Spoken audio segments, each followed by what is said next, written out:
முதலமைச்சர்களே, வியக்கத்தக்க வகையில் தமிழ்நாடு வந்து இந்த திட்டங்களை எல்லாம் பார்த்து ஆய்வு செய்து அந்த திட்டங்களை தம்முடைய மாநிலங்களிலும் நடைமுறைப்படுத்துவதற்கு முயற்சிக்கிற வகையில் மிகச் சிறப்பான திட்டங்களை எல்லாம் தீட்டி வெற்றிகரமாக நடைமுறைப்படுத்தி பிற மாநிலங்களுக்கு முன்னோடியாக விளங்குகிற மாநிலமாக தமிழ்நாட்டை இன்றைக்கு உயர்த்தி இருக்கிற அண்ணன் தளபதி ஸ்டாலின் அவர்களின் ஆட்சி தொடர வேண்டும்.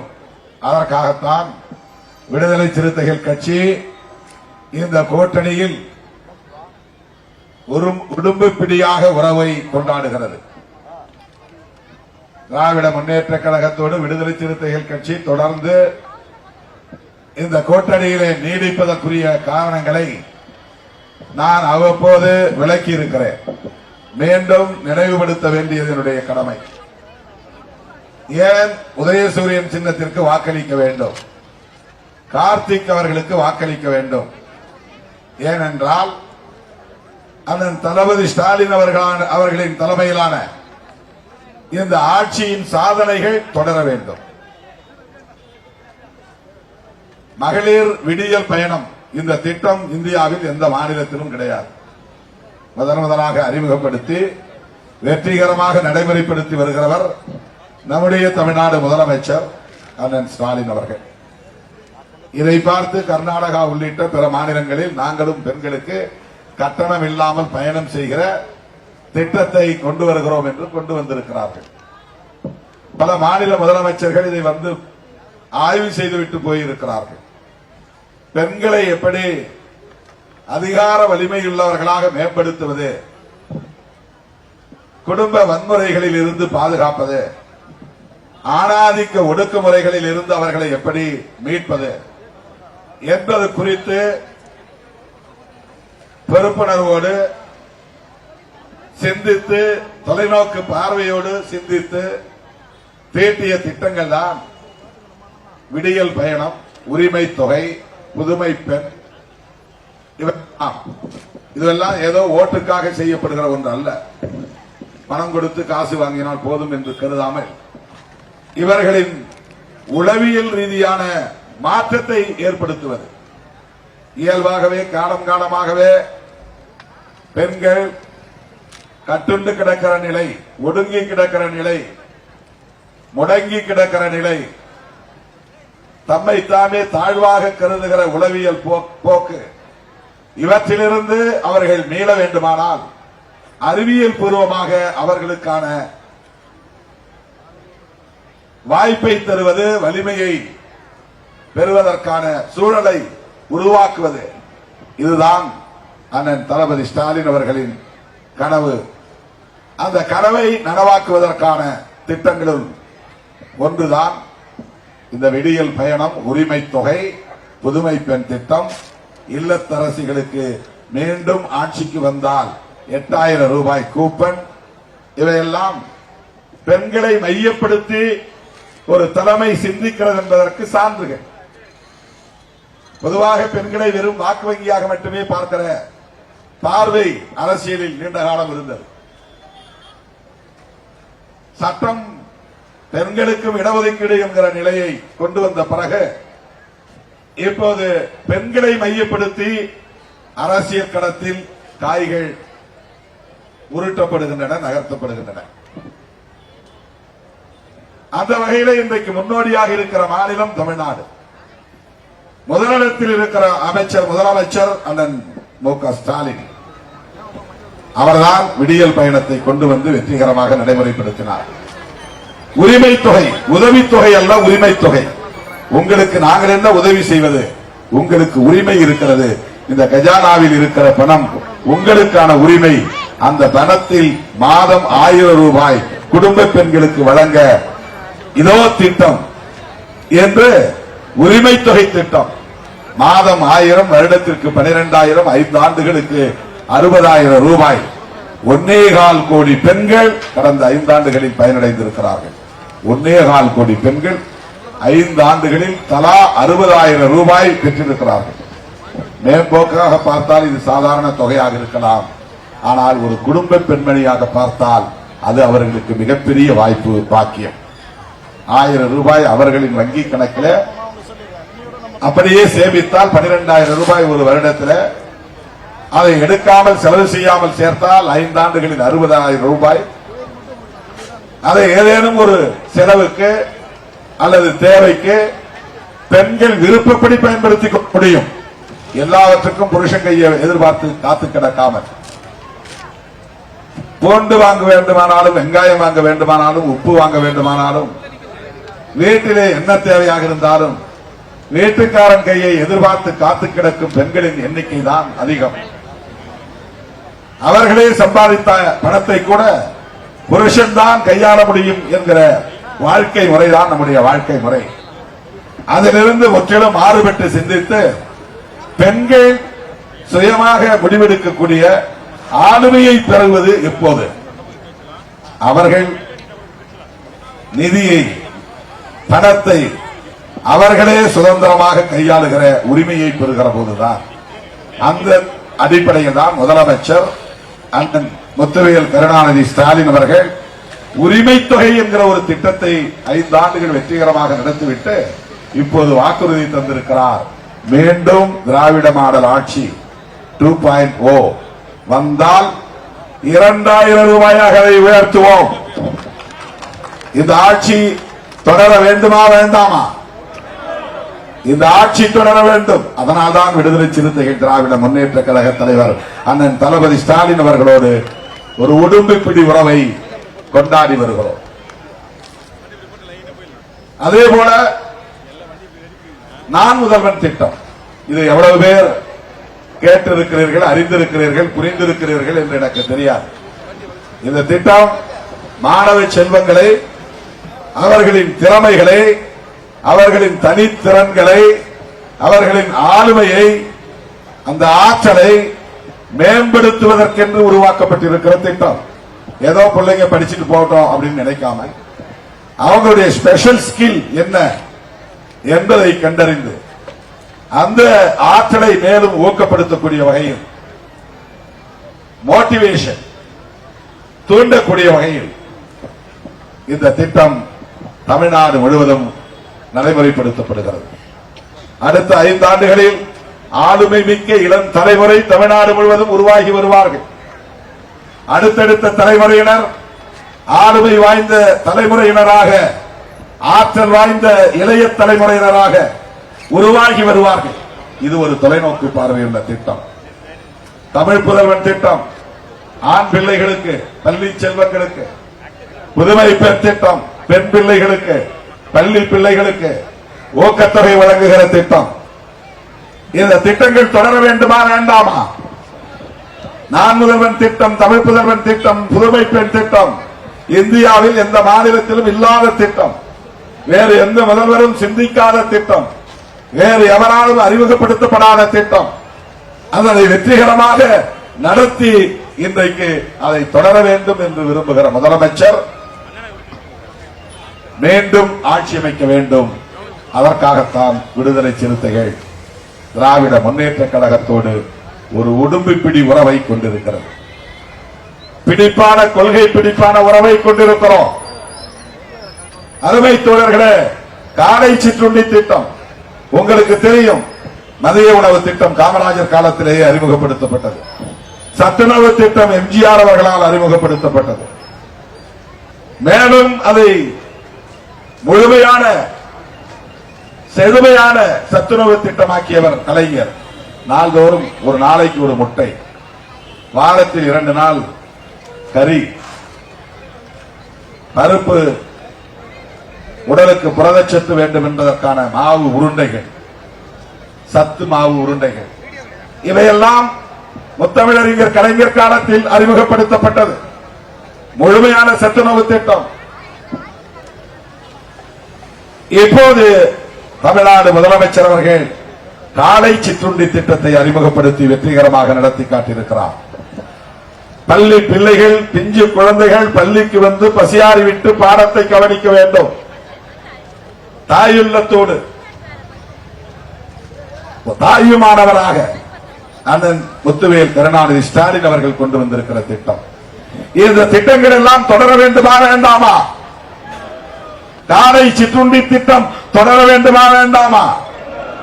இந்த திட்டம் தொடர வேண்டும் என்பதற்காகத்தான் விடுதலை சிறுத்தைகள் அண்ணன் தளபதி ஸ்டாலின் அவர்களோடு கைகோர்த்து நிற்கிறோம்.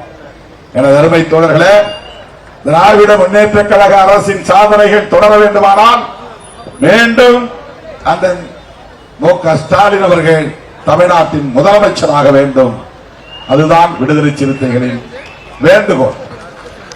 அதற்காகத்தான் செங்கல்பட்டு தொகுதிக்கு வந்திருக்கிறேன். கார்த்திக் அவர்களுக்கு வாக்கு கோருகிறேன். அருமை தோழர்களே, அடுத்து ஏன் திமுகவை ஆதரிக்க வேண்டும்? இதுதான் ரொம்ப முக்கியமானது. திமுக கூட்டணியோடு விடுதலை சிறுத்தைகள் கட்சி ஏன் இப்படி ஒரு தீவிரமான நட்புறவை கொண்டாடி கொண்டிருக்கிறது? எத்தனையோ வாய்ப்புகள் வெளியே இருந்தோம். அதிமுக பக்கம் போகலாம், ஏன் பிஜேபியோட கூட போகலாம், ஏன் நண்பர் விஜய் அழைத்தார் அவரோடு கூட போகலாம், அல்லது தனியே கூட போட்டியிடலாம். இப்படி எதையுமே செய்யாமல் எல்லா கதவுகளையும் மூடிவிட்டு திமுகவோடு தான் இந்த தேர்தல் களத்தை சந்திப்போம் என்று விடுதலை சிறுத்தைகள் கட்சி தீவிரமாக ஒரு நிலைப்பாட்டை மேற்கொண்டிருப்பது ஏன்? அதற்கு ஒரே காரணம்தான், திராவிட முன்னேற்ற கழக அணியை எதிர்த்து நிற்கிற அணி அதிமுக பாஜக அணி எத்தகைய கருத்துக்களை கொண்ட அணி? உண்மையில் அவர்கள் யார்? அதிமுக ஜெயலலிதா காலத்து அதிமுகவா? எம்ஜிஆர் காலத்து அதிமுகவா? எடப்பாடி அதிமுக என்பது பாஜகவின் மோடியின் அமித்ஷாவின் அதிமுகவாக மாறிவிட்டது. இரட்டை இலை சின்னம் என்பது உண்மையிலேயே அதிமுக சின்னம் இல்லை. இப்போது அது பாஜகவின் இன்னொரு சின்னம். பாஜகவுக்கு 2 சின்னம் இருக்கிறது. ஒன்று அவர்களின் ஒரிஜினல் சின்னம், அது தமிழ்நாட்டில் மலரவே மலராது. மலர்ந்தே தீரும் மலர்ந்தே தீரும் என்று அக்கா தமிழிசை கூவி கூவி பார்த்தார். அது மலரவே இல்லை. தமிழ்நாட்டில் மக்களுக்கு வேண்டுமானால், பாஜக காரர்களுக்கு வேண்டுமானால் தோள்களில் படர்தாமரை மலரும். ஆனால் இங்கே அரசியலில் உங்கள் தாமரை ஒருபோதும் மலராது. அதுதான் தமிழ்நாட்டு அரசியல், தமிழ்நாட்டின் முதிர்ச்சி, தமிழ்நாட்டின் பண்பாடு, தமிழ்நாட்டு அரசியல் தெளிவு.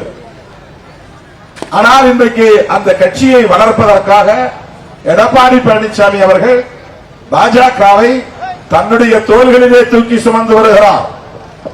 நம்மளை பார்த்து திமுகவுக்கு திருமாவளவன் முட்டு கொடுக்கிறார், சொம்படிக்கிறார் என்கிறார்கள். நான் சொல்லுகிறேன், திமுகவோடு விடுதலை சிறுத்தைகள் கட்சி ஏன் கூட்டணியில் தொடர்கிறது என்பதற்கு என்னால் 3 மணி நேரத்திற்கு மேலாக விளக்கம் சொல்ல முடியும். ஏன் நாங்கள் கூட்டணி வைத்திருக்கிறோம் என்னால் விளக்கம் சொல்ல முடியும்.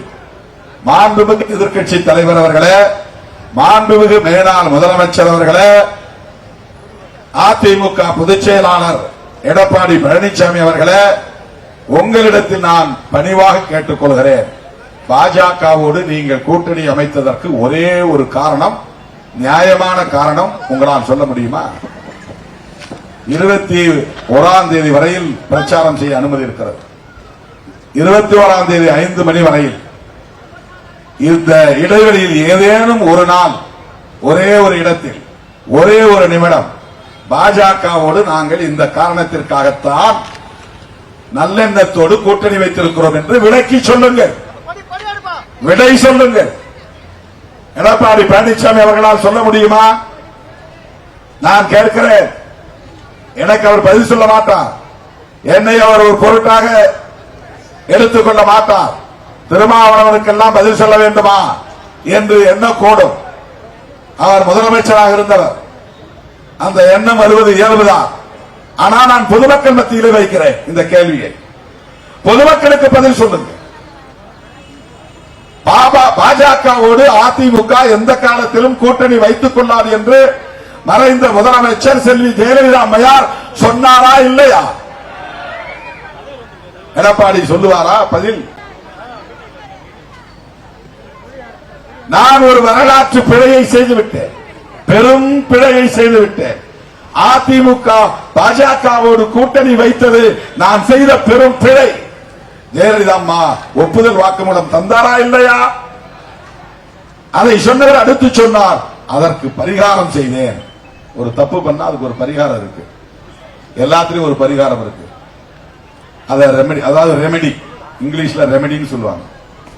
அந்த பரிகாரம் என்னன்னு அந்த அம்மா சொல்றாங்கன்னா, அதனால் தான் வாஜ்பாய் ஆட்சியை நான் கவிழ்த்தேன், நான் தான் ஆதரவு கொடுத்தேன், பிறகு நானே கவிழ்த்தேன், அந்த வரலாற்று பிழைக்கு பரிகாரம் செய்தேன். அப்படி சொன்ன ஜெயலலிதா அம்மையார் 2014 ஆண்டு நாடாளுமன்ற பொதுத் தேர்தலின் போது முத்தமிழறிஞர் கலைஞர் அவர்களை எதிர்த்து பேசுவதை விட்டுவிட்டு நேரடியாக மோடியை எதிர்த்து சவால் விட்டார். மோடியா லேடியா மோதி பார்ப்போம் வா என்று கூப்பிட்டவர் ஜெயலலிதா அம்மையார். நரேந்திர மோடியா எடப்பாடியா என்று ஏன் இவர் சவால் விடவில்லை? சவால் விட முடியுமா இவரால்? பாஜகவை எதிர்க்க முடியுமா இவரால்? பாஜகவிடமிருந்து விலக முடியுமா இவரால்? பாஜகவின் கட்டுக்குள் கிடக்கிறார், பிடிக்குள் சிக்கி இருக்கிறார். இவரது குடுமி பிஜேபியின் கையில். அது ஏன் நமக்கு தெரியாது. வடநாடு வழக்கு இதுதான் எவ்வளவு பப்ளிக் விழிப்பா இருக்கிறாங்க பாருங்க. பொதுமக்கள் எந்த அளவுக்கு அரசியல் விழிப்புணர்வு பெற்றவர்களாக இருக்கிறார்கள். ஏதோ ஒரு பிடி குடுமி அவர்களின் பிடியில் சிக்கியிருக்கிறது. பாஜகவோடு கூட்டணி வைத்தது எந்த வகையிலும் நியாயப்படுத்த முடியாத ஒன்று. அவர் மட்டுமா? நம்ம அன்புமணி என்ன சொன்னார்? எடப்பாடியார் எவ்வளவு கீழ்த்தரமாக பேசினார். ஏதோ டயர் அதெல்லாம் சொன்னவர். அந்த வார்த்தையை நம்மால சொல்ல முடியாது. எப்படி 2 பேரும் கூட்டணி வைத்தீர்கள்? நான் கேட்கிறேன். அன்புமணி அவர்கள் பதில் சொல்ல மாட்டார். நீங்களாவது பொதுமக்களிடத்திலே சொல்லுங்கள். அன்புமணி இப்படி உங்களை மிக கேவலமாக தரம் தாழ்த்தி பேசினாரே, அவரோடு எப்படி உங்களால் கூட்டணி சேர முடிந்தது? விமர்சனம் செய்வார்கள் சரி, கொள்கை அடிப்படையில் ஒரு புள்ளியில் நாங்கள் இணைகிறோம், ஒரே ஒரு புள்ளியில் உடன்படுகிறோம், அதனால் இணைந்தோம். விமர்சனங்களை கடந்து, விமர்சனங்களை மறந்து, கவலையை வலியை மறந்து, இந்த ஒற்றை காரணத்திற்காக கொள்கை அடிப்படையில் நாங்கள் இணைந்திருக்கிறோம். பாமகவோடு கூட்டணி வைத்ததற்கு எடப்பாடி அவர்களால் பதில் சொல்ல முடியுமா? அப்புறம் அண்ணன் தினகரன் சொன்னார், எடப்பாடி கிட்டலாம் நான் கூட்டணி வைக்கிற நிலைமை வந்தா தூக்கு போட்டு சாவேன். இப்ப அண்ணன் தம்பி உறவுங்கிறார், அண்ணன் தம்பி சண்டைங்கிறார். நான் என்ன சொல்றேன், உங்க கூட்டணி ஏதாவது ஒரு புள்ளி கொள்கை அடிப்படையில் இணைந்திருக்கிறதா, உடன்பட்டு இருக்கிறதா? பொருந்தா கூட்டணி, முரண்பட்ட கொள்கைகளை கொண்ட கூட்டணி. அதிமுக பெரியாரை போற்றும், பாஜக பெரியாரை போற்றுமா? அதிமுக துண்டறிக்கைகளிலே சுவரொட்டிகளிலே பெரியார் படத்தை பொறிப்பார்கள், பாஜக பெரியார் படத்தை பொறிக்குமா? எந்த அடிப்படையில் இணைய முடியும்? அண்ணா இருமொழி கொள்கையை பேசியவர், பாஜக இருமொழி கொள்கையோடு உடன்படக்கூடிய இயக்கமா? அண்ணா மாநில சுயாட்சியை பேசியவர், இன்றைக்கும் அதிமுக அந்த கொள்கையிலே உடன்பாடு உள்ள கட்சிதான். மாநில சுயாட்சி கொள்கையை பாஜக ஏற்றுக்கொள்ளுமா? எந்த அடிப்படையிலே பாஜகவோடு சேர்ந்தீர்கள்? திமுக சேரவில்லையா? 2001 திமுக சேர்ந்ததற்கு கலைஞர் சொன்ன காரணம், கொள்கையில் எங்களுக்கு முரண்பாடு உண்டு, ஆனால் பாஜகவின் மதவாத அரசியலுக்கு ஒரு முட்டுக்கட்டை போடுகிற ஒப்பந்தத்தை போட்டுத்தான் நாங்கள் தேர்தல் கூட்டணியை வைத்தோம். 3 விஷயங்களை நீ தொடக்கூடாது. கண்டிஷனல் அக்ரிமெண்ட், உன் கூட நான் ஒப்பந்தம் வைத்துக் கொள்ள தயார், ஆனா பாபர் மசூதி ராமர் கோயில் பிரச்சனையை பேசக்கூடாது. ஜம்மு காஷ்மீர் மாநிலத்திற்கான சிறப்பு அந்தஸ்தை பேசக்கூடாது, அதை நீக்க வேண்டும் என்ற குரல் பிஜேபியிடமிருந்து எழக்கூடாது. காமன் சிவில் கோட், முஸ்லிம்களுக்கும் கிறிஸ்தவர்களுக்கும் தனிச்சட்டம் கூடாது என்று சொல்லக்கூடாது. எல்லோருக்கும் பொது சிவில் சட்டம் கொண்டு வருவோம் என்று பேசக்கூடாது. இந்த 3க்கும் வாஜ்பாய் ஒத்துக்கிட்டதனால்தான் பிஜேபிக்கும் டிஎம்கேக்கும் கூட்டணி உருவாங்க. இப்ப நீங்க என்ன கண்டிஷன் போட்டிருக்கீங்க? பிஜேபியோடு ஏதாவது காமன் மினிமம் புரோகிராம் போட்டிருக்கீங்களா? குறைந்தபட்ச பொது செயல் திட்டம் கிடையாது.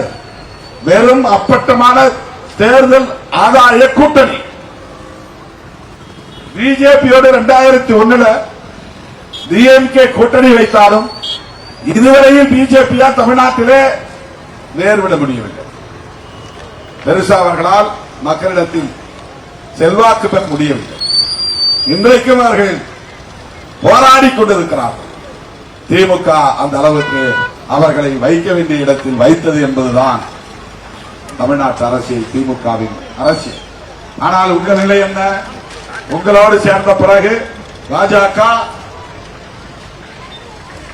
இந்த நிலைக்கு வந்திருக்கிறது. 11% வாக்குகளை பெறக்கூடிய அளவுக்கு மாறி இருக்கிறது. யாரால் விளைந்தது? மிரட்டி 27 இடங்களை பெற முடிந்தது. இது யாரால் நடந்தது? கூட்டணி கட்சிகளை, தமிழ் மாநில காங்கிரஸ் போன்ற கட்சிகளை தாமரை சின்னத்திலேயே நிற்க வைத்திருக்கிறது. அதெல்லாம் கணக்கு பண்ணினால் கிட்டத்தட்ட 40 தொகுதிகள் தாமரை சின்னத்திலே போட்டியிடக்கூடிய சூழல் வளர்ந்திருக்கிறது. இது யாரால் விளைந்தது? பாண்டிச்சேரியிலே அதிமுக 2 இடங்களில் போட்டியிடுகிறது. ஆனால் பாஜக 10 இடங்களில் போட்டியிடுகிறது. பாண்டிச்சேரியிலே அதிமுக கரைந்து போய்விட்டது. இது யாரால் நிகழ்ந்தது? ஏன் நிகழ்ந்தது? எப்படி நிகழ்ந்தது? எடப்பாடி சொல்லுவாரா? பாண்டிச்சேரியிலே 2 இடங்களில் போட்டியிடக்கூடிய அளவுக்கு அதிமுக சுருங்கி போனது, கரைந்து போனது, தேய்ந்து போனது. ஏன் இந்த நிலை தமிழ்நாட்டில் நாளைக்கு அதிமுகவுக்கு ஏற்படாதா? சிந்தித்து பார்க்க வேண்டாமா? தோழர்களே, அதிமுக எக்கேடு கட்டாலும் பரவாயில்லை, தன்னுடைய பாதுகாப்பு தான் முக்கியம். தான் ஒரு எதிர்க்கட்சி தலைவராக இருந்தால் போதும், முதலமைச்சராக வேண்டிய தேவையில்லை என்கிற மனநிலைக்கு வந்துவிட்டார் மாண்புமிகு எதிர்க்கட்சி தலைவர் எடப்பாடி பழனிசாமி அவர்கள். தான் எதிர்க்கட்சி தலைவராக இருந்தால் போதும். ஆனால் பிஜேபி அப்படி விடாது. அவரை முதலமைச்சராகவும் விட மாட்டார்கள். வெற்றி பெற்றார் எதிர்க்கட்சி தலைவராகவும் நீடிக்க விட மாட்டார்கள். அதிமுகவை தேர்தலுக்கு பிறகு சின்ன பின்னமாக்க போகிறார்கள், சிதறடிக்க போகிறார்கள். இதுதான் பாஜகவின் புத்தி, இதுதான் பாஜகவின் அரசியல் பண்பாடு. கூட்டணி கட்சிகளை விழுங்கி ஏப்பம் விடுவதுதான் பாஜகவின் அரசியல் நீண்டகால பண்பாடு. வட இந்திய மாநிலங்களில் அதுதான் நடந்தேறி இருக்கிறது. இதையெல்லாம் அவர் உணராமல் இருப்பாரா? உணர்கிறார். பிஜேபி வளர்ந்தால் என்ன, வளராவிட்டால் என்ன, வளர்ந்தால் வளரட்டுமே, நமக்கென்ன என்கிற பொறுப்பற்ற நிலை, பொறுப்புணர்வில்லாத நிலை அண்ணன் எடப்பாடி பழனிசாமி அவர்களுக்கு இருக்கிறது. தோழர்களே, இந்த இடத்தில் நான் முக்கியமான செய்தியை சொல்ல விரும்புகிறேன். நம்மை எதிர்த்து நிற்கிற அணிகள், ஊடகங்கள்லாம் 4 முனை போட்டிங்கிறாங்க. அதுவே தப்பு. 2 முனை தான், 2 அணி தான். திமுக தலைமையில் ஒரு அணி, அதிமுக அணியில் தலைமையில் ஒரு அணி. மற்ற 2 பேரும் தனியா நிக்கிறாங்க, தனி ஆவர்த்தனம் செய்யறாங்க. ஒருத்தர் விசில் அடிக்கிறாரு, இன்னொருத்தர் தனி ஆவர்த்தனம் செய்யறாரு. நண்பர் தான். அவங்க போட்டியிலே இல்ல, களத்துல போட்டியிலே கிடையாது. இந்த மீடியா ஹைப். விஜய் போனார்னா லட்சக்கணக்கில் மக்கள் திரளுகிறார்கள், அவர் தான் அடுத்த முதலமைச்சர். இது மீடியா ஹைப். ஊடகங்கள் திட்டமிட்டு ஊதி பெருக்குகிற வேலையை செய்கின்றன. திமுக மீது வெறுப்புள்ளவர்கள் திட்டமிட்டு பரப்புகிறார்கள். பாஜகவின் பிடிக்குள்ளே போய்விட்ட யூடியூப் சேனல்ஸ், பாஜகவால் விலைக்கு வாங்கப்பட்ட யூடியூபர்ஸ், பாஜகவின் கட்டுப்பாட்டுக்குள் முடங்கி கிடக்கிற சேட்டலைட் சேனல்ஸ், இவங்கெல்லாம் சர்வே எடுக்கிறங்கிற பேர்ல விஜய்க்கு பயங்கரமா முக்கியத்துவம் தருகிறார்கள், ஊதி பெருக்குகிறார்கள். தானா வருது கூட்டம். அதனால் அவர் அடுத்த முதலமைச்சர். ஓடி ஆடி உழைக்க தேவையில்லை, மக்களுக்கு தொண்டு செய்ய தேவையில்லை, சினிமாவில் ஆட்டம் போட்டால் போதும், அடுத்த முதலமைச்சராகிவிட முடியும். இப்படி ஒரு கனவு தமிழ்நாட்டில் இருக்கிற ஹீரோ, டைரக்டர் எல்லாருக்கும், சினிமாவில் இருந்து வர்றவங்களுக்கெல்லாம் அப்படி ஒரு ஆசை. 35 வருஷமா தேர்தல் இந்த மக்கள் களத்தில் இருக்கிற நாம் கூட இதுவரையில் நான் தான் அடுத்த முதலமைச்சர் என்று சொன்னதில்லை. நமக்கு பிராக்டிக்கல் என்னன்னு தெரியும், கிரவுண்ட் ரியாலிட்டி என்னன்னு தெரியும். மக்களா பார்த்து ஏன் திருமாவளவன் இந்த நாட்டின் முதலமைச்சர் ஆகக்கூடாது என்று சொல்லுகிற காலம் வர வேண்டும். அப்படி வரும், வர வேண்டும். ஆனா பல பேர் கட்சி ஆரம்பிச்ச உடனே நான் தான் முதலமைச்சர், இங்க 2 பேருக்கு தான் போட்டி. அவரா சொல்லிக்கிறார், ஒன்னு டிஎம்கே இன்னொன்னு டிவிகே. ஆனா அங்க 2 பேருக்கு தான் போட்டி, ஒன்னு அதிமுக அணி இன்னொன்னு திமுக அணி.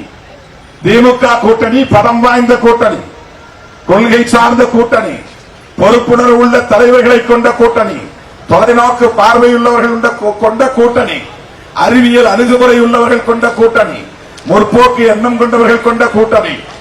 அதிமுக கூட்டணி முற்போக்கு எண்ணங்களை கொண்ட கூட்டணியா, கருத்தியல் சார்ந்த கூட்டணியா, சமூக நீதியை ஏற்றுக்கொள்ளுகிறவர்களா, இஸ்லாமியர்களை வெறுக்கிற வெறுப்பு அரசியலை பேசுகிற கூட்டணி, கிறிஸ்தவர்களுக்கு எதிரான வெறுப்பு அரசியலை பரப்புகிற கூட்டணி, சமத்துவத்தை பேசாத கூட்டணி, சகோதரத்துவத்தை விரும்பாத கூட்டணி. பிஜேபி, ஆர்எஸ்எஸ், ஏடிஎம்கே, இவர்களுக்கு என்ன முற்போக்கு சிந்தனை இருக்கிறது? இவர்கள் எந்த இடத்திலே சமூக நீதிக்காக போராடி இருக்கிறார்கள், சகோதரத்துவத்திற்காக போராடி இருக்கிறார்கள், சமத்துவத்திற்காக போராடி இருக்கிறார்கள். மிகவும் பிற்போக்குத்தனமான வலதுசாரி கும்பல் இந்த மண்ணில் வலிமை பெற்றுவிடக் கூடாது. அதனால் திமுக கூட்டணி வெற்றி பெற்றாக வேண்டும், அவர்களை வீழ்த்தியாக வேண்டும். அதனால் திமுக கூட்டணி வெற்றி பெற்றாக வேண்டும். ஒன்று, திராவிட முன்னேற்ற கழக அரசின் சாதனைகள் தொடர வேண்டும். 2, வலதுசாரி பிற்போக்கு சக்திகளை வீழ்த்த மீண்டும் திமுக தலைமையிலான அரசு இங்கே அமைய வேண்டும். அண்ணன் மு.க. ஸ்டாலின் அவர்களின் தரம் வலுப்பெற வேண்டும். அதற்காக உங்களை நாடி வந்திருக்கிறோம், தேடி வந்திருக்கிறோம். விடுதலை சிறுத்தைகளின் சார்பில் வேண்டுகோள் விடுக்கிறோம். உங்கள் பொன்னான வாக்குகளை, முத்தான வாக்குகளை அன்பு இளவல் கார்த்திக் அவர்களுக்கு உதயசூரியன் சின்னத்திலே முத்திரையிட்டு பெருவாரியான வாக்குகளின் வித்தியாசத்தில் அவரை வெற்றி பெற செய்ய வேண்டும். வாக்குகளை எண்ணுகிற போது கொத்து கொத்தாக சூரியன்கள் கொட்ட வேண்டும். அவை அனைத்தும் சிறுத்தைகளின் வாக்குகள் என்று, சிறுத்தைகளின் வாக்குகளை எண்ணுகிற இடமெல்லாம் கொத்து கொத்தாக விழுந்தன. இவ்வளவு பெரிய வெற்றிக்கு திருமாவின் தம்பிகள், விடுதலை சிறுத்தைகள் மட்டுமே காரணம் என்று வரலட்சுமி அவர்களும் கார்த்திக் அவர்களும் முதலமைச்சர் அவர்களை, அண்ணன் மு.க. ஸ்டாலின் அவர்களை பார்க்கிற போது எடுத்துச் சொல்ல வேண்டும். விடுதலை சிறுத்தைகள் தீவிரமாக பணியாற்றினார்கள், நேர்மையாக பணியாற்றினார்கள், ஏராளமாக வாக்குகளை வாரி கொட்டினார்கள். நாம் பெற்ற வெற்றிக்கு சிறுத்தைகளின் பங்கு மகத்தானது என்பதை பதிவு செய்ய வேண்டும். அதனால்தான் நாம் இன்றைக்கு மாநில அங்கீகாரத்தை பெற்றிருக்கிறோம். திமுக நமக்கு கொடுத்த ஒத்துழைப்பு தான், நமக்கு தந்த ஆதரவு தான். நாம் திமுக ஆதரவால் 2 நாடாளுமன்ற தொகுதிகளில் பெற்ற வெற்றி தான் இந்தியாவிலேயே பிஎஸ்பிக்கு பிறகு, பீகாரிலே ராம்விலாஸ் பாஸ்வான் அவர்களின் கட்சிக்கு பிறகு, மணிப்பூரிலே மகாராஷ்டிராவிலே ராம்தாஸ் அத்வாலேவின் கட்சிக்கு பிறகு இந்தியாவில் ஒரு அம்பேத்கர் இயக்கம் மாநில கட்சியாக அங்கீகாரம் பெற்று சொந்த சின்னத்தை வென்றெடுத்திருக்கிறது என்றால் அந்த பெருமைக்குரிய கட்சி ஒரு கட்சி விடுதலை சிறுத்தைகள் கட்சி. இந்த 50-75 ஆண்டுகளில் நாடு விடுதலை பெற்ற பிறகு இந்த சாதனையை தென்னிந்தியாவில் சாதித்திருக்கிற இயக்கம் விடுதலை சிறுத்தைகள் கட்சி. அதற்கு நாம் திமுக கூட்டணி கட்சிகள் அனைத்துக்கும் நன்றி சொல்ல கடமைப்பட்டிருக்கிறோம். அண்ணன் முத்துவேல் கருணாநிதி ஸ்டாலின் அவர்களுக்கும் கடன் பெற்றிருக்கிறோம். அவர்கள் ஒத்துழைப்பால், நாம் நம்முடைய ஒத்துழைப்பால் திமுக கூட்டணி கட்சிகள் வெற்றி பெற வேண்டும். ஏனென்றால் தப்பித்தவறி அதிமுக வெற்றி பெறும் நிலை ஏற்பட்டால் அல்லது நாம் தனித்து ஆட்சி அமைக்க முடியாத நிலை ஏற்பட்டால் தமிழ்நாட்டு அரசியலை குழப்பிவிடுவார்கள் சங் பரிவார் கும்பல். ஆள் பிடிப்பார்கள், குதிரை பேரம் பேசுவார்கள், கட்சிகளை உடைப்பார்கள், எம்எல்ஏக்களை தூக்குவார்கள். தமிழ்நாட்டு அரசியலில் ஸ்டெபிலிட்டி என்பது, ஒரு நிலைத்தன்மை என்பது இல்லாமல் போய்விடும். இந்த கவலையெல்லாம் திருமாவளவனுக்கு இருக்கிறது. விடுதலை சிறுத்தைகளுக்கு இருக்கிறது. பிற்போக்கு சக்திகளை வலிமை பெற விடாமல் தடுக்க வேண்டும் என்கிற தொலைநோக்கு பார்வையோடு பொறுப்புணர்வோடுதான் விடுதலை சிறுத்தைகள் கட்சி திராவிட முன்னேற்ற கழகத்தோடு இந்த உடும்புப்பிடி உறவை கொண்டிருக்கிறது. ஆகவே என் உயிரின் உயிரான விடுதலை சிறுத்தைகளை இன்றைக்கு தேதி 13, இன்னும் இடையில 9 நாள் தான் இருக்கு. 9 நாள், ஒரு நாள் பிரச்சாரம் இல்லை, அதை சேர்த்தா 10 நாள். கண் துஞ்சாமல் உழைக்க வேண்டும், கவனமாக உழைக்க வேண்டும். செங்கல்பட்டிலே நிற்பது உதயசூரியன் தான் என்று கவனக்குறைவாக இருந்துவிடக் கூடாது, வாக்கு சிதறிவிடக் கூடாது. நாம் போட்டியிடக்கூடிய 8 தொகுதிகளிலும் திராவிட முன்னேற்ற கழகத்தை சார்ந்தவர்களும் கூட்டணி கட்சிகளை சார்ந்தவர்களும் தீவிரமான வாக்கு சேகரிப்பில் ஈடுபட்டு வருகிறார்கள். 8க்கு 8, 100க்கு 100 நாம் வெற்றி பெறுவோம். அதற்கு நமது கூட்டணி கட்சிகளின் ஒத்துழைப்பு தான் முதன்மையானது. அதை போல நாம் போட்டியிடாத இடங்களிலெல்லாம் திமுக வேட்பாளர்களும் கூட்டணி கட்சிகளை சார்ந்த வேட்பாளர்களும் மாபெரும் வெற்றியை பெற வேண்டும். அதை கேட்டுக் கொள்வதற்காகத்தான் உங்களை நாடி வந்திருக்கிறேன், தேடி வந்திருக்கிறேன். உங்கள் பாதங்களை தொட்டு வேண்டி கேட்டுக் கொள்கிறேன்.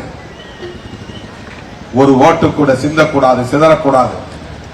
வாக்குகளுக்கு பணம் கொடுத்து 2 ஓட்டுல 1 ஓட்டாவது எங்களுக்கு போடுங்க, 4 ஓட்டுல 2 ஓட்டை உங்க அண்ணனுக்காக போடுங்க, 2 ஓட்டை மாற்றி போடுங்க என்றெல்லாம் சிதறடிக்க பார்ப்பார்கள்.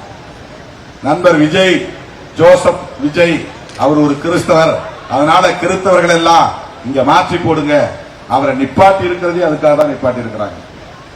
அவரை கூட்டணியில சேர்க்காம தனியா நிற்க வைத்து முஸ்லீம் ஓட்டுகளையும் கிறிஸ்தவர் ஓட்டுகளையும் திமுக அணிக்கு போக விடாமல் பிரித்து திமுக கூட்டணியை பலவீனப்படுத்தி 100 ஓட்டு 200 ஓட்டுகளையாவது வேட்பாளர்களை தோற்கடிக்க வேண்டும் என்பதுதான் பாஜகவின் சங் பரிவார்களின் RSS நோக்கம். இது வெறும் யூகம் இல்லை, இதுதான் உண்மை. அதனால் கிறிஸ்தவ பெரும்பிடி மக்களுக்கும் நான் வேண்டுகோள் விடுக்கிறேன். அவருக்கு ஓட்டு போட்டு அவர் ஒன்றும் ஆட்சி அமைக்க போறதில்லை. வாக்குகளை நீங்கள் மாற்றி போட்டு திமுக கூட்டணியை பலவீனப்படுத்தும் நிலை ஏற்பட்டால் வலதுசாரி பிற்போக்கு சக்திகளின் கை இங்கே ஓங்கிவிடும். அது தமிழ்நாட்டுக்கு நல்லதல்ல. இது வழக்கமான தேர்தல் அல்ல. வலதுசாரி பிற்போக்கு சக்திகளை சங் பரிவார் கும்பலை விரட்டி அடிப்பதற்கான ஒரு மக்கள் யுத்தம் தான் இந்த தேர்தல். இது மக்களுக்கும் பிற்போக்கு சக்திகளுக்கும் இடையிலே நடக்கிற மக்கள் யுத்தம். ஆகவே கவனமாக இருங்க. விசிலடிப்பவர்களை தியேட்டருக்கே திருப்பி அனுப்புங்க. அவர்கள் தியேட்டருக்கே போகட்டும். சட்டசபையில் போய் உட்கார்ந்து விசிலடிக்க முடியாது. அவங்க போய் அங்க என்ன பேச போறாங்க? ஜனநாயகம் படத்தில் இப்படி டான்ஸ் போட்டு பேச போறாங்களா? கில்லி படத்தில் இப்படி நடிச்சேன்னு பேச போறாங்களா? எங்க தலைவர் இப்படி எல்லாம் திரைப்படத்தில் டூயட் பாடினார் அப்படின்னு பேச போறாங்களா? அவங்க போய் சட்டமன்றத்தில் என்ன பேச போறாங்க? தயவு கூர்ந்து அவங்க என்ன கொஞ்சம் காலம் இருக்கு, அரசியல் கத்துக்கிட்டு வரட்டும். நாங்கெல்லாம் 25 வருஷம் ஆச்சு இந்த இடத்துக்கு வர்றதுக்கு. 25 ஆண்டுகள் ஆகியிருக்கு. இன்னும் 10 வருஷம் நீங்க படிங்க, அரசியல படிங்க, மக்கள்கிட்ட அரசியல படிங்க. மக்களுக்கு நான் சொல்லுகிறேன், தமிழ்நாட்டை காப்பாற்ற வேண்டுமானால், தமிழ் மொழியை காப்பாற்ற வேண்டுமானால், சமூக நீதியை காப்பாற்ற வேண்டுமானால், மதச்சார்பின்மையை காப்பாற்ற வேண்டுமானால், மதச்சார்பின்மை என்கிற அந்த உயிர்மூச்சு கோட்பாட்டை கொண்டிருக்கிற அரசமைப்பு சட்டத்தை பாதுகாக்க வேண்டுமானால், அரசமைப்பு சட்டத்தை வகுத்தளித்த புரட்சியாளர் அம்பேத்கரின் கனவை நனவாக்க வேண்டுமானால், நீங்கள் வாக்களிக்க வேண்டிய சின்னம் திராவிட முன்னேற்ற கழகத்தின் சின்னமான உதயசூரியன். உதயசூரியன் உதயசூரியன் என்று சொல்லி தம்பி கார்த்திக் அவர்களை பெருவாரியான வாக்குகளின் வித்தியாசத்தில் வெற்றி பெற செய்யுங்கள் என்று கேட்டு விடைபெறுகிறேன். நன்றி, வணக்கம். நமது சின்னம், நமது சின்னம், வெற்றியின் சின்னம். இவ்வளவு நேரம் வெயில் நிக்க வச்சதுக்கு சாரி. கடுமையான வெயில், கொடுத்து வெயில். நான் கூட நிழல்ல நிக்கிறேன், மண்டையை பிளக்கிற மாதிரி வெயில் அடிக்குது. இவ்வளவையும் பொறுத்துக் கொண்டு இந்த நிகழ்ச்சியை சிறப்பித்த உங்கள் அனைவருக்கும், என் உயிரின் உயிரான சிறுத்தைகள் யாவருக்கும் நன்றி கூறி விடைபெறுகிறேன். நன்றி, வணக்கம்.